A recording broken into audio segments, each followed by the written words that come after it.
Hello, everybody. We're at the top of the hour and it's time to begin. My name is Karen Berger and I'd like to welcome you to CASAS National News and Updates webinar. Today is April 19th. Just to go over a few things about this webinar, although many of you are probably already familiar, your computers and phones are automatically muted. If you have questions about the presentation or for anything you see in the webinar, you should use the Q&A to ask those questions. If you have technical difficulties, we ask you to use the chat, and the PowerPoint is already posted on the website. I know Christine is putting that link in the chat as well. And this webinar recording will be posted in 1 week on April 26th. A closer look at your controls at the bottom. I see we're going to go from right to left. Someone has already enabled closed captions, so that's a great feature that we have. Also the Q&A, again, to remind you, you click on that to ask questions to presenters, and we have a great team of experts who will answer your questions. Please use the chat only for webinar or technical issues. And all the way on the left, if you click on the up arrow next to that microphone, you can adjust your audio settings. So now I'm going to turn the meeting over to Laura. Hi, everybody. My name is Laura Fetter, and I wanted to share our agenda with you today. We're going to talk about our new test development updates and include a peek preview of our new steps reports. We're going to share some tips for launching new test series and implementing ideas for the CASAS essay test, as well as TOPS Pro enterprise updates, Summer Institute news, and then our upcoming events. So before we get started with that, changes in the air. We're transitioning to a new season from winter to spring, and we're also getting ready to change our new assessments. So as we think about that, we'd like to know which song best reflects how you feel about change. Is it Happy by Pharrell Williams, or is the song that best reflects how you feel about change Stuck in the Middle? And finally, hopefully not, but some of you may feel when the song that best reflects how you feel about change is a little stormy weather. So we're going to go ahead and take a poll. I see that folks are jumping in the chat as well, so thanks for that. But let's go ahead and take a poll. And before we do, Karen's going to share some of the technical details for how we might do that. So the poll will appear on your screen when I launch it. And so the first thing you do is answer the poll just by clicking right on your screen for that poll. After you have answered, then you need to click the submit button on the bottom. After we have shared all the results, and we will need to close the poll in your screen as well by you click the top right button to X out the poll. So I'm going to launch the poll now.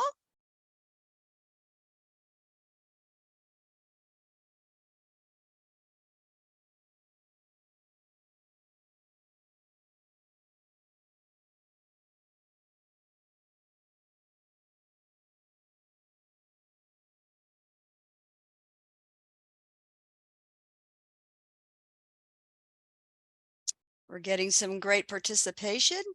It looks like a good number of our people have participated already. And give it a little bit more time.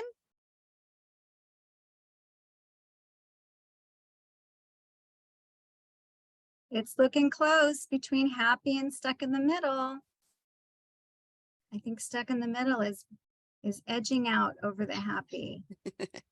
Glad to see not too many stormy weathers, but hopefully by the end of our webinar today, at least with regards to changing your assessment, you're going to move from Stuck in the Middle to Happy, because we're going to be sharing some great updates and some exciting tips for you.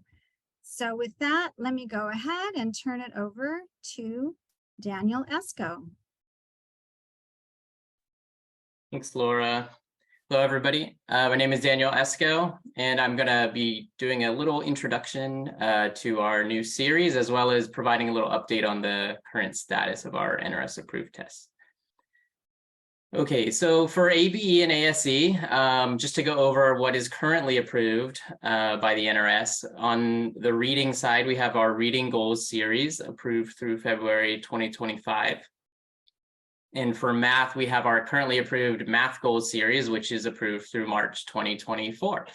And we are excited about our new Math Goals 2 series, which we submitted for NRS approval last October.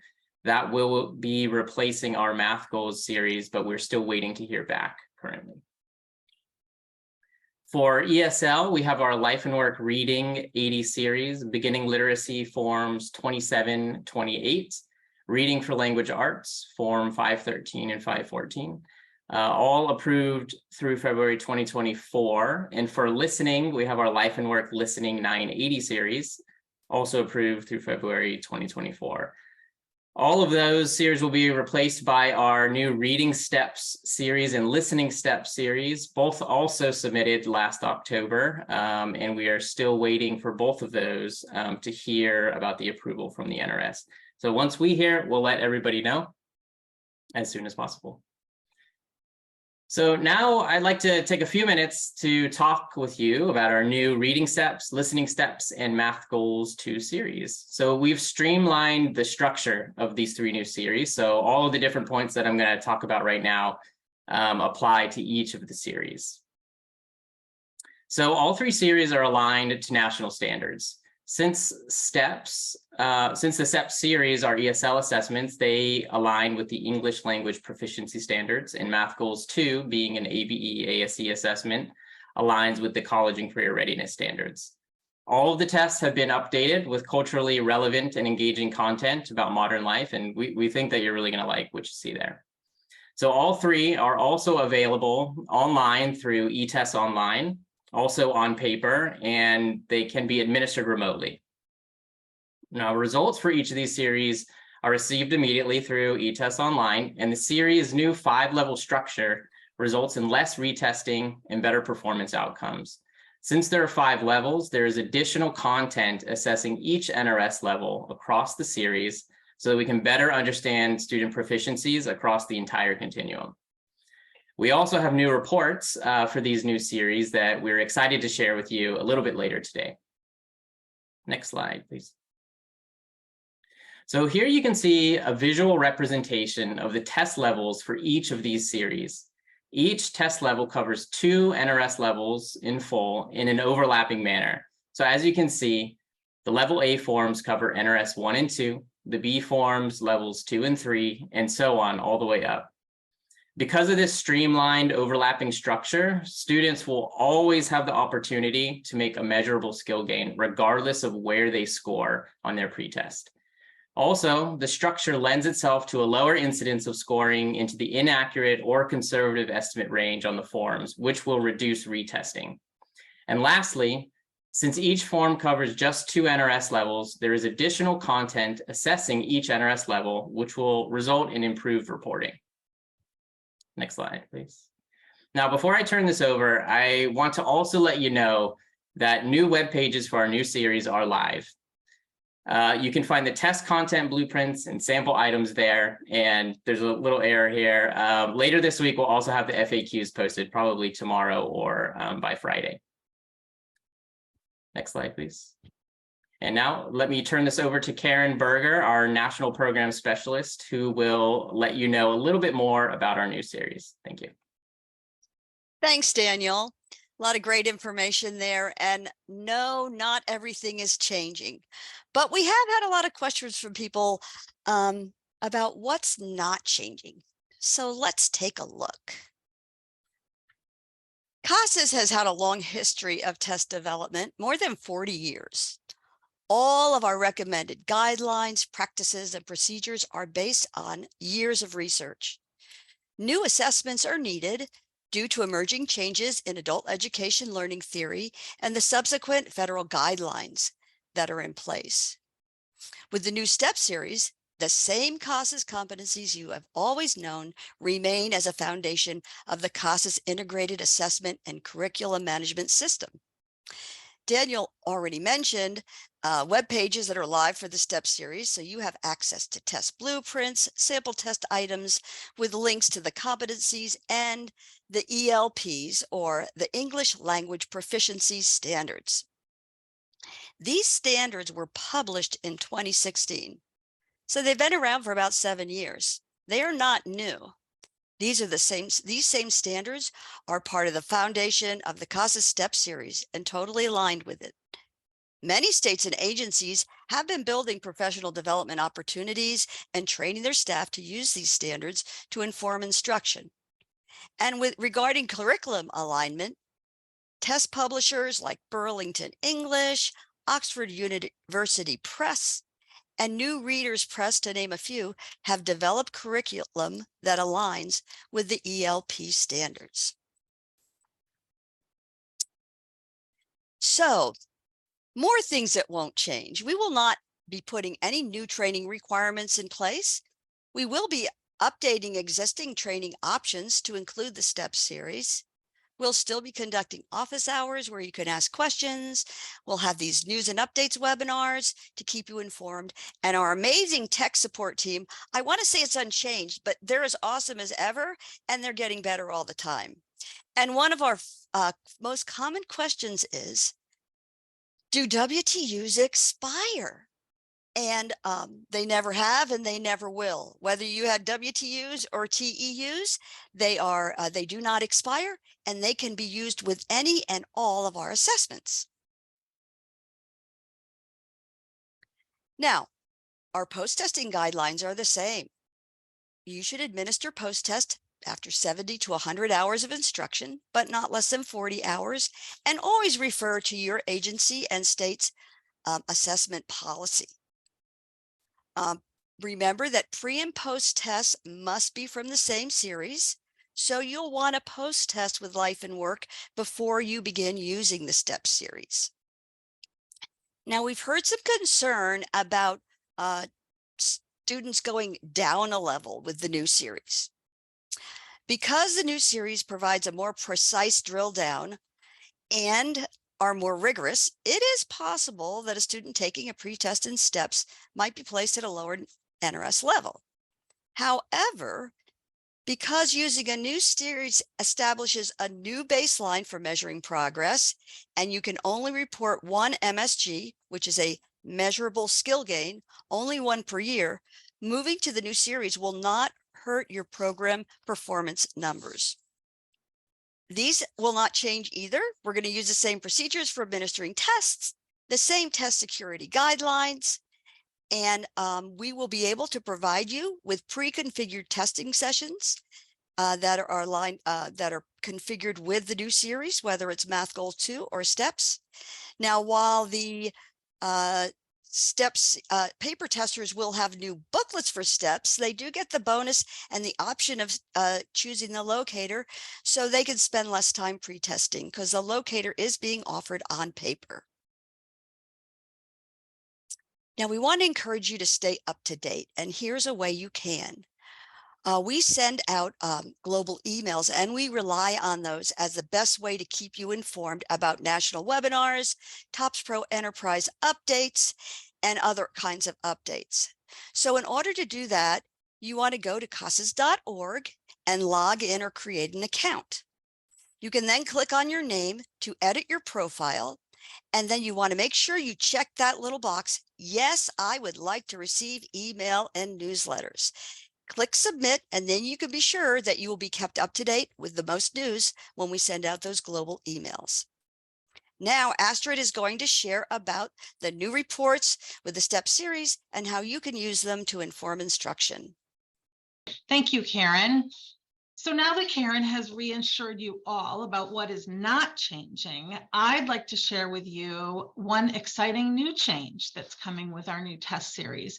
I'd like to share a couple of new reports with you so you can get a feel for the new look and how they might be helpful to you and your programs driving instruction.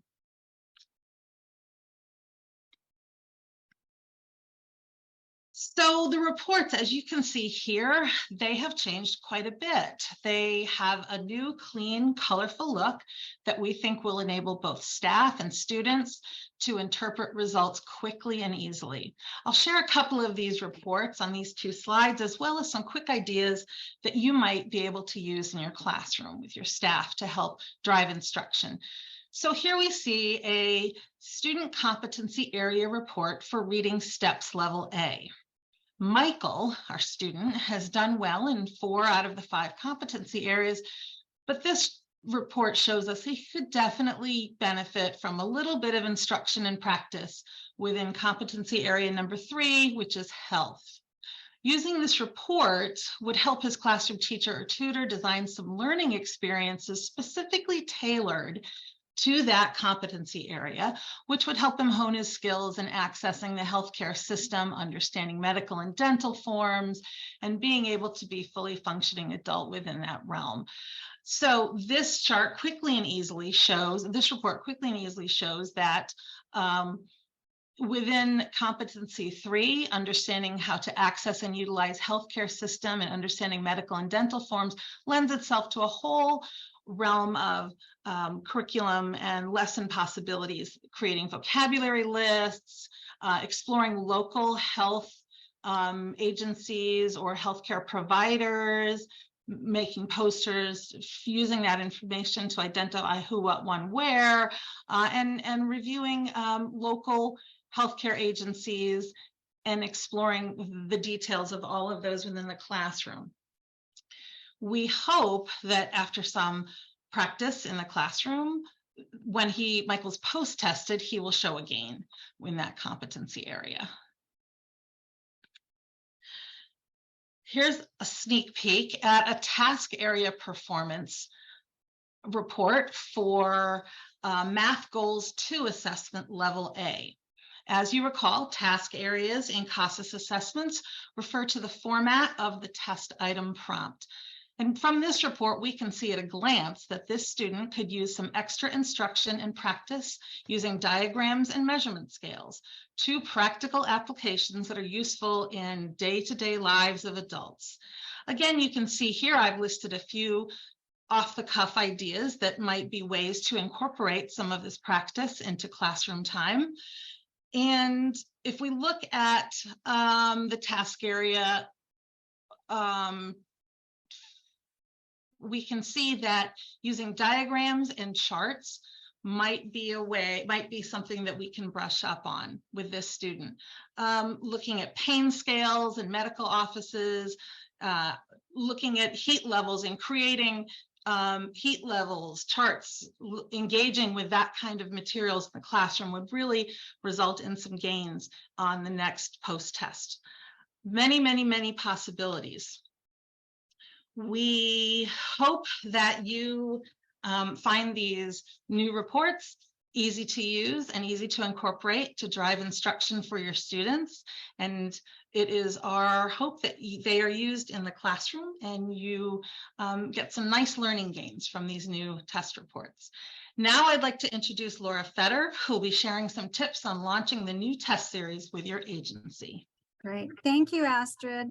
I don't know about you all out there listening, but as a former ESL teacher, when I see those reports, I get really excited. I think teachers and students are going to love those reports. Let's go ahead and pivot to talk about tips for launching a new test series. So we want to share some ideas or recommendations for how you might launch your new series. So it's as easy as 1, 2, 3. Step 1 would be to map your assets. And don't forget, the CASAS team, we're one of your assets. We're happy to help and support you anytime as thought partners as you talk about launching your new assessment. And you may want to think about people who launched series previously as one of your assets for launching a new series. What did they learn? What should we do again? What might we not want to do again? Step 2, choose your launch date. You're in the planning phase, so nothing is set in concrete. So just with your team, get together and just say, let's choose this launch date. And then when you move to step 3 and you start to backwards plan your launch, you'll know if step 2 was the correct choice. Because as you backwards plan your launch, you'll think about things like, are we going, will we have a WASC review at a certain time this year? Or is there a mid-year graduation or any other events happening at your agency that might make it difficult for you to launch the test at a certain time? So those are the easy steps. We're trying to make it, put it into small bites for you. Map your assets, choose your launch date, and then backwards plan your launch. Here are some considerations. As Karen mentioned, you want to be mindful that you need paired scores from the same series. You're going to want a custom launch based on the size and available resources for your school or agency. What's right for you might not be right for somebody else and vice versa. So focus on what you have available. And then reflect on how this change might affect your students for your onboarding and orientation. Make sure you're thinking about those processes as well. So here are some possible launch scenarios. 3 different scenarios to think about. Scenario 1, I call flipping the switch. Scenario 2 is a farming schedule, and scenario 3 is the blooming rose. So what do I mean by that? So for example, if you're going to flip the switch, let's say you decided fall of 2023, that's when everyone's going to switch to the new assessment. So what you might want to do is then pilot the test in small batches in the summer with the expectation that the full school or agency will fully transition in the new school year. A variation to this is you may just choose one site that's going to flip the switch, and then that site throughout the year shares their learning with the other sites throughout the year.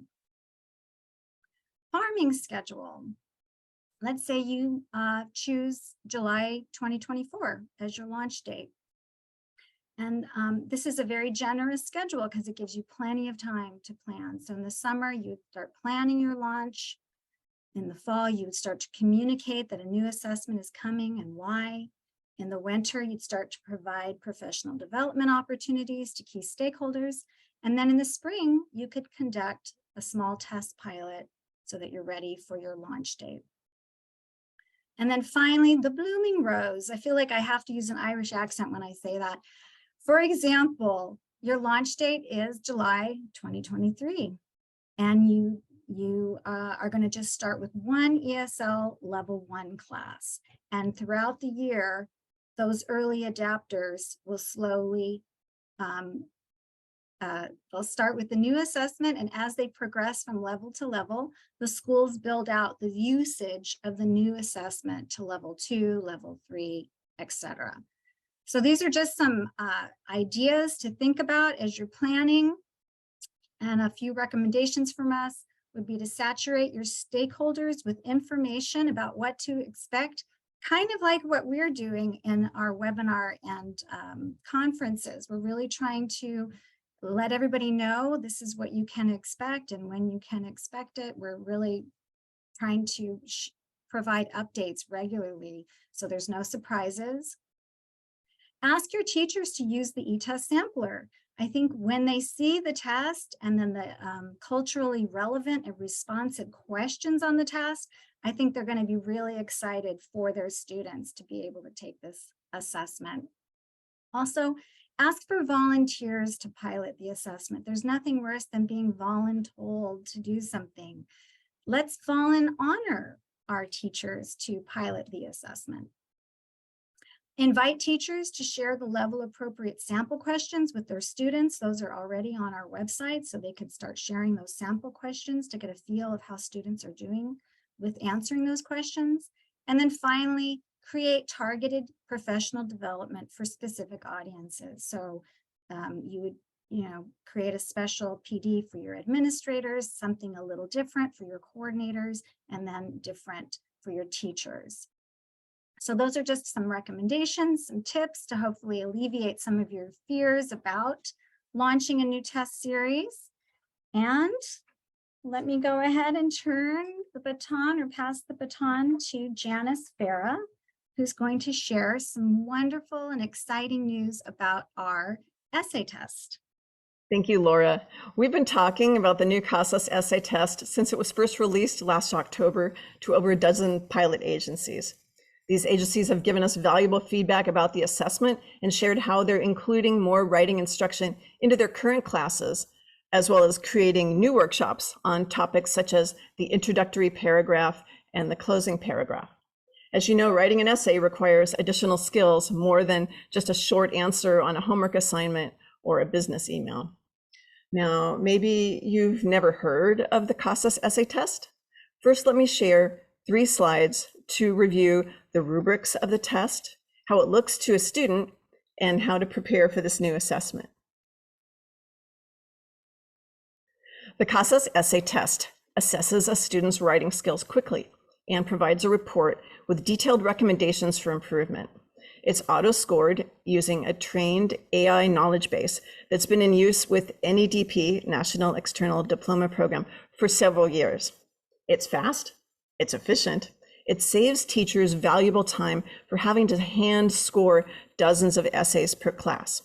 So here's how it works. Students are shown a prompt and they compose 3 to 5 paragraphs in 60 minutes. When they're done, it's auto-scored and they're given a raw score between 1 to 4, with 4 being the highest. Agencies are charged just 1 web test unit, WTU, just like any other e-test, no additional fees. It's important to prepare your students before taking the essay assessment. And many of you are familiar with the CASAS e-test sampler. It's a free online browser-based tool. And now we've added essay. The sampler gives students a place to practice typing in a word processor without actually being scored. We've found that this reduces testing anxiety and is very helpful for students.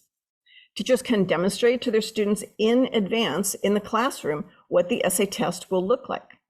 Here's what it looks like. Up at the top right corner of the essay sampler is a timer, which shows, in this instance, 10 minutes. The student ID and name are blank because it's just the sampler. The sample prompt is shown. Healthy eating habits are important, but often not followed. Why is this? What can be done about it? It's a 2-part question. The student would need to answer both parts of the question in order to get full points. Here in the essay, in the sampler, they've actually started typing, and you'll notice that the spell checker has flagged the last word, ingredients, with a red underline. That's so that the student can correct it. Click the blue arrow in the lower right corner when you're done. Writing is a valuable skill for all students, for HSE students in particular. Both the GED and the HiSET tests have essay sections. Using the CASAS essay test, they can gain experience composing their thoughts in a timed setting. Agencies have also used essay test for placement into classes based on what skills students need to improve the most. College-bound students have found the essay assessment very helpful. Here's a peek at what we call the prescription within the personal score report for essay. It's down at the bottom. Each student's score has a specific list of areas for improvement. It includes main idea, organization, word choice, and grammar and mechanics. Earlier, I mentioned the scoring rubric. Teachers will be interested in reviewing this because it digs deeper into what are in these 4 areas. The rubric is posted on CASAS.org, along with all the other essay test documentation and guidelines. How can agencies include writing into their CTE programs? Well, here's a question for you. Do your CTE students create a portfolio? The essay test is a great achievement to include there. Another idea might be to include a typing speed certificate. You may ask, why would I offer a typing class? Well, actually, that makes a lot of sense. Imagine you are composing your thoughts. Well, the last thing you want is to be slowed down by your lack of typing skills. So here's an idea. Maybe offer a lab or a workshop. Use one of the popular typing software packages like typingclub.com and have the students first get a baseline speed and then set a goal of increasing by maybe 10 or 15 words per minute, and then have a typing certificate in their portfolios. This is great for students who are seeking jobs. Teachers have told us that the #1 hurdle for teaching writing skills is the time that it takes to grade essays. This may even fall into your unpaid prep time. One pilot teacher told us that using the CASAS essay test's auto scorer has easily saved her 6 hours per class. Teachers also tell us that the specific suggestions in the personal score report are really helpful to students, such as avoid repeating certain words too often. Finally, if you're a new teacher or just getting started teaching writing, the essay reports will help you to communicate with students, sharing specific guidelines on how to improve your writing skills. We're so happy that the essay test has been beneficial for both students and their teachers. There's an additional program that is unique to California agencies in the EL Civics area, which is known as a Civic Objective and Additional Assessment Plan, or a COAP. These are short classes designed for ESL students, but open to all students, which teach life skills and help serve immigrant integration objectives. Just last month, CASAS created COAP 37.6 for use beginning immediately in the area of employment.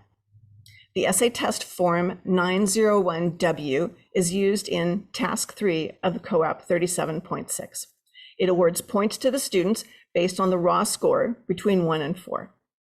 It is also 243 funded, and this is for California agencies only. I have a video that I would like to share with you. I would like to send a thank you to teacher Katie Jensen and Principal Suzanne Webb, the students at South Bay Adult School in Redondo Beach, California.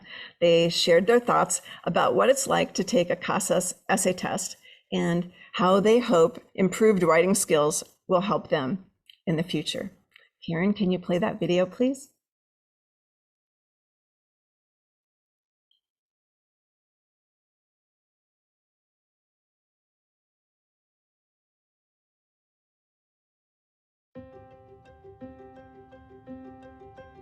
I took the assessment and I was actually surprised because I thought I was not good at doing essays. I was always really intimidated, especially with how the structure is supposed to go. And I actually found out that I love writing. Told me where I was at in terms of writing, my understanding of it. It's been a little while since I, had the time to just write an essay, plan it out, revise it. My writing has gotten better with all the punctuations and where everything goes. I just kind of wrote a paper and that was it. But now the wording, the punctuations, everything, what comes first, what comes second. Well, it actually helped me in going into the dual enrollment program with El Camino.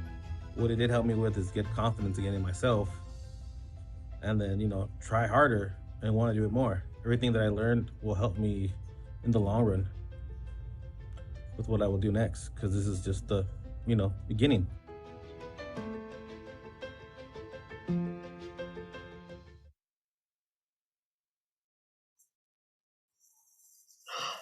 Did you love that?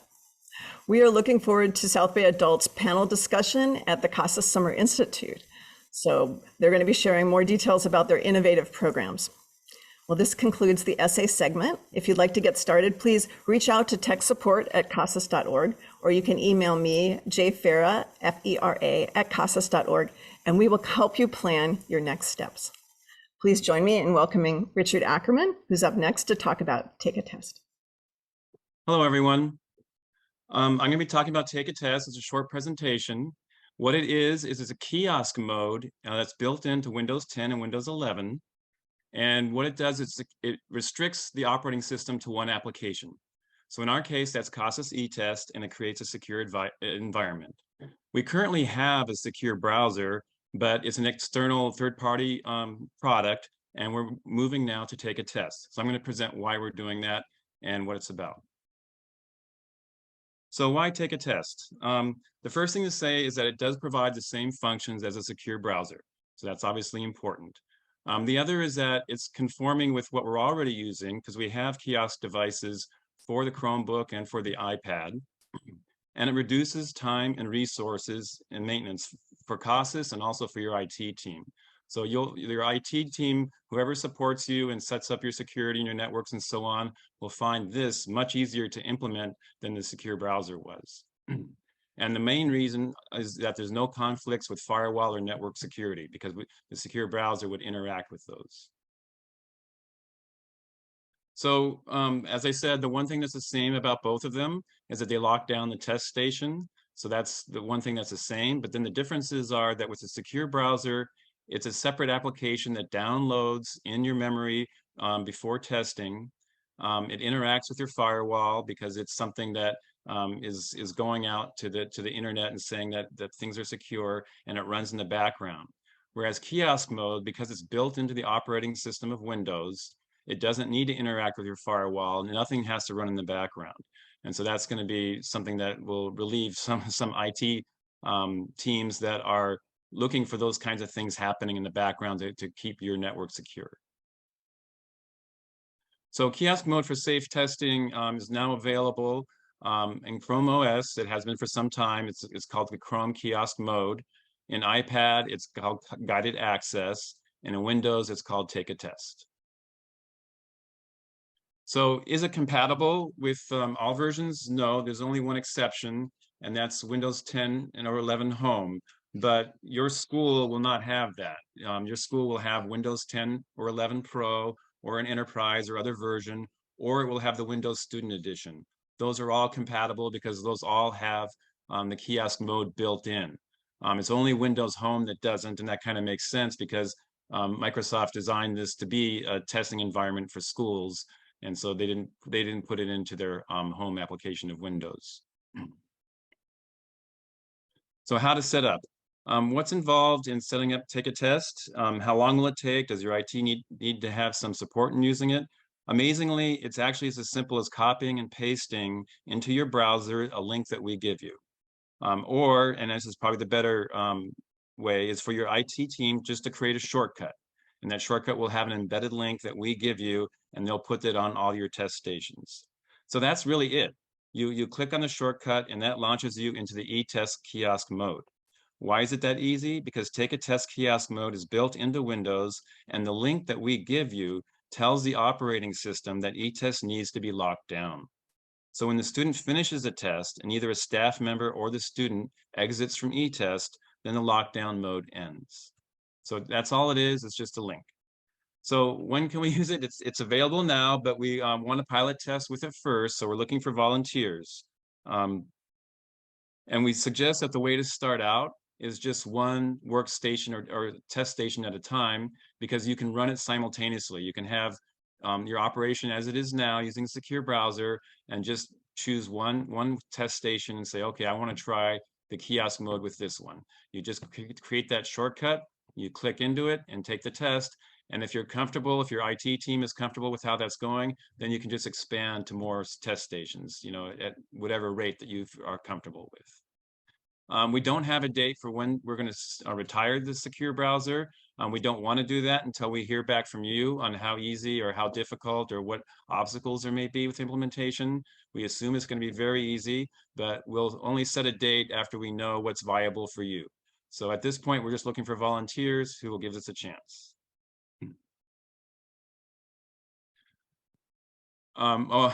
Okay. First, I'll say to contact, if you're interested in tech support, in trying to take a test, contact tech support and just tell them you'd like to give it a try, and they'll send you a user guide, very short, easy to use user guide. And if you have technical questions or concerns, you can write to me directly at rackerman@casas.org. There were some questions about using this at home. So we have to find another solution for people who are using Windows at home who are doing remote testing. So that remote testing is a different thing than we're talking about here. We're talking about the testing that's done at school in your labs. So that's all I have. Thank you.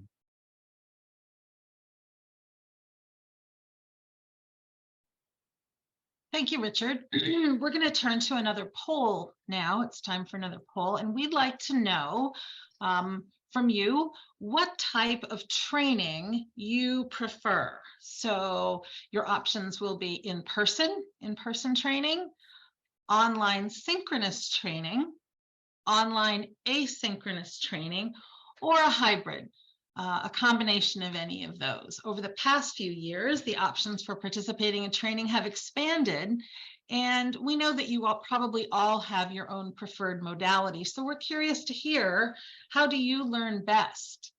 In person, online synchronous training, online asynchronous training, or hybrid training? And Karen's going to launch the poll. And the responses are rolling in.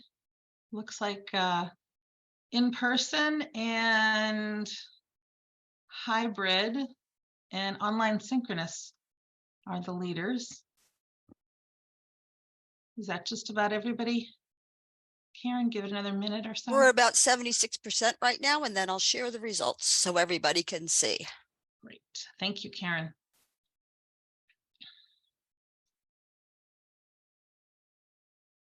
Well, the submissions are slowing down, so I'm going to end the poll and share the results.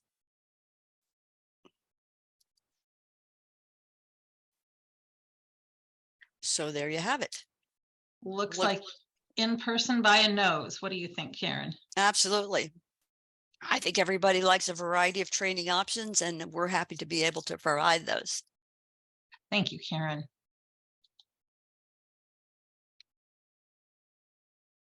All right, I'd like to turn it over to Christine Maines, our National Program Specialist, who's going to share with us some information about our upcoming Summer Institute 2023. Speaking of training options, there will be a wide variety of all 4 types available at the 2023 Summer Institute. So thank you, Christine. Thank you, Astrid. It is exciting. Thank you for the poll. We're excited about Summer Institute because it is a hybrid conference again this year. We're going to be offering in person for those, that 31, I think, % of you, and virtual attendance as well, those of you who like to attend things online in real time.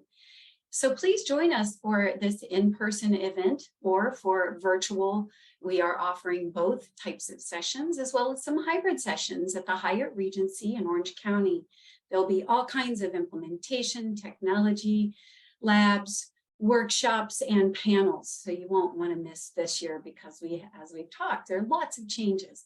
We'll share more a little bit about the schedule and who should attend and why we want you to join us, and give you some update just in time information that we have about registration and hotel. So first of all, we've grown a lot since 1980. We are excited with 50 participants that you see Irvine in our very first Summer Institute. And as you can see, the word spread quickly. And if you look at the top green bar last year, you can see that we had over 1,200 participants, which is significant and equal to our growth, not just only from California to 47 states, including Guam and Singapore. So we're excited about CASAS Summer Institute. So who should attend?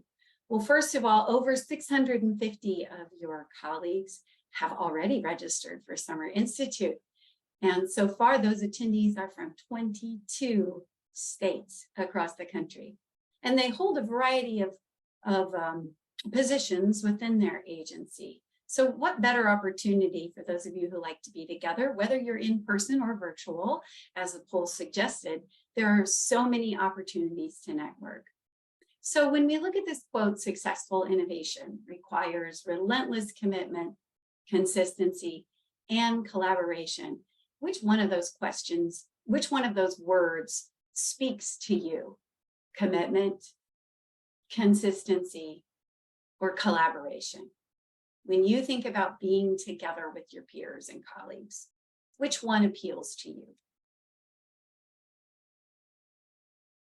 We believe that CASAS Summer Institute has been successful. One of the reasons is to gather together with innovation and commitment and consistency to discuss strategies for thriving in an ever-changing environment, as we've been talking about, with technology, of course, at the forefront. Brainstorm ideas with colleagues about those populations that are protected, that we serve, analyze the data to target instruction and accelerate those outcomes, and glean some of those insights from others, right, who are grappling with some of the same issues that we are, like immigrant integration and much, much more. These are just a few ways that we can collaborate with our colleagues this summer. We also think that it's always an opportunity for us to update our information and knowledge and our skills, right? We are so focused in our day-to-day operations. Summer Institute is a beautiful opportunity to get the latest updates and new test series, provide input even on what's being developed, try things out, practice with the latest technology in our hands-on labs, and get certified or recertified in e-tests or paper testing, because we know that needs to be done too at some point. Summer's always a good time to do that. And then dig into those features of TOPS Pro in our new test series and learn how all of the different CASAS programs and products can benefit your students or your clients in their school-to-school or school-to-work transitions. The very last reason, the one we always enjoy, is to have fun. We have so many opportunities to just relax and enjoy each other. We have a daily walk that keeps us so busy. And when we read a news feed or listen to podcasts, I'm sure you hear all people talking about wanting to be together, right? Craving for time together to connect. So with the virtual work and learning becoming a way of life, the third reason to come to CASAS Summer Institute is to simply have fun with people who share a common interest. So we've thoughtfully organized the events and always great food. Yes, believe it or not, our food is fantastic and one of the top reasons why people like to come to our world-class facilities and join us for lots of local flavor at the Orange County Hyatt Regency. So who should attend? Well, these are our folks. These are the folks we'd like to have attend from all walks of life: administrators, teachers, workforce development folks. People from business and industry will be with us, and state level adult education folks as well. Now, when is National Summer Institute? As we mentioned earlier, there are both virtual and in-person sessions. So on the next slide, you'll see the dates: Monday, June 12th, and also June 13th through the 15th. We'll be joining at the Hyatt Regency Orange County. The good news is about the Overflow Hotel is that 600 people have already registered, and our Hyatt Regency rooms and the Embassy Suites Overflow hotels have already sold out. The best news of all is that we have a new Overflow Hotel.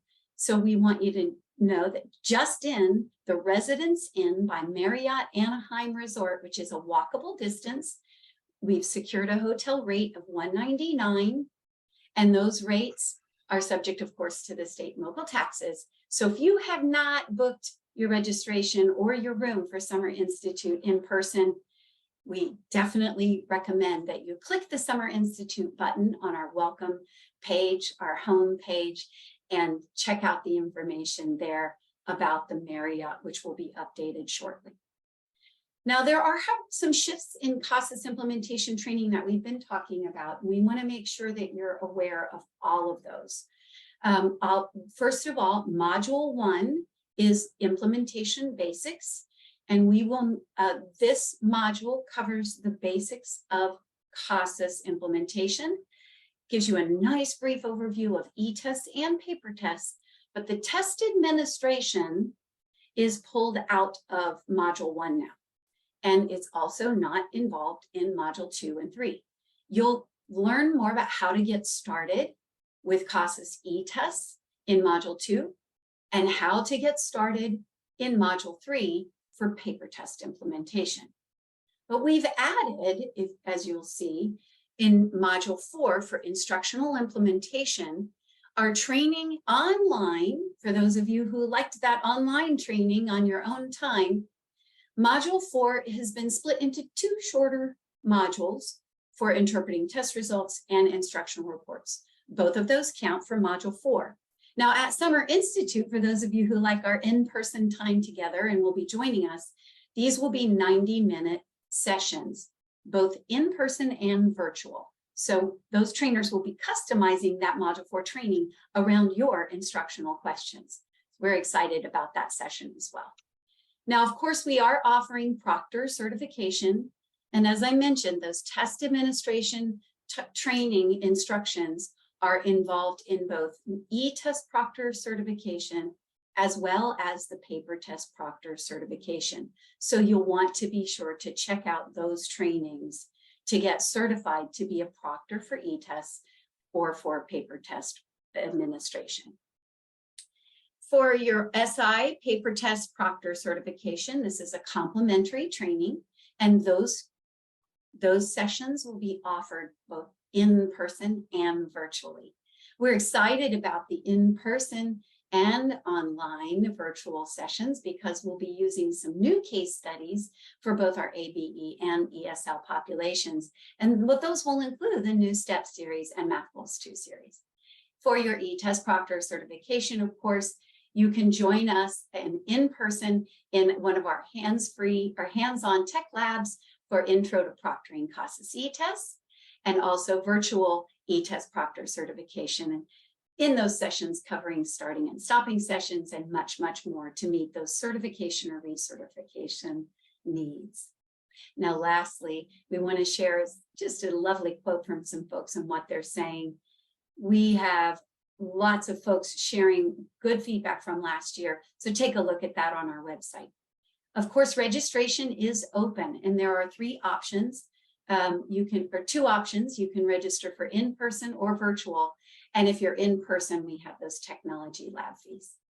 Now, for registration and in person, our registration team has asked me to share with you that there will be an $80 fee for all of those tech labs. You can learn more about the technical lab training information and descriptions on our website, and we've included a link here for you. Those tech labs are only in person.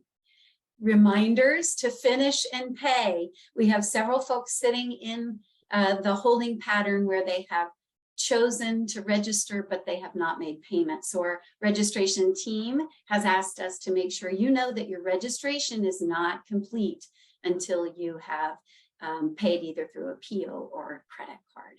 And again, an invoice will be sent to you. So you can register for CASAS Summer Institute. The button, lines are open and ready, and that button is located on our website in the link that's being posted in the chat. All right, thank you so much for all of that. We've got some upcoming events we want to share with you. If anyone has any questions about Summer Institute, please post them in the Q&A now, or you can email casas-si@casas.org. We have the overview of TOPS Pro Enterprise coming up, and that is great for beginners or for a nice refresher. Those are live Zoom webinars, and our next one is April 27th. That'll be from 11 to 12:30 p.m. and that's Pacific time, and our registration link is provided for you. Also, our office hours are with our CASAS staff. We offer these on a regular basis every month on Fridays from 11 a.m. Pacific, and that's 2 p.m. Eastern. So save those dates and please feel free to publish that information to all of your staff, April 22nd and May 12th, and there will be no office hours in June, of course, because we'll all be at Summer Institute. Please be sure to register for office hours. We look forward to seeing you there. Laura, you want to share? Yeah, thanks. Thanks, Christine. So thank you everybody for taking the time to be with us today. We look forward to hopefully seeing you at the Summer Institute. If not, our next National News and Updates webinar will be Wednesday, August 23rd. And as always, winter, spring, summer, or fall, we are here for you. So you can reach us. Here are all of our ways to get in touch with us. You can call, you can email. Have a great spring, everybody, and we'll see you soon.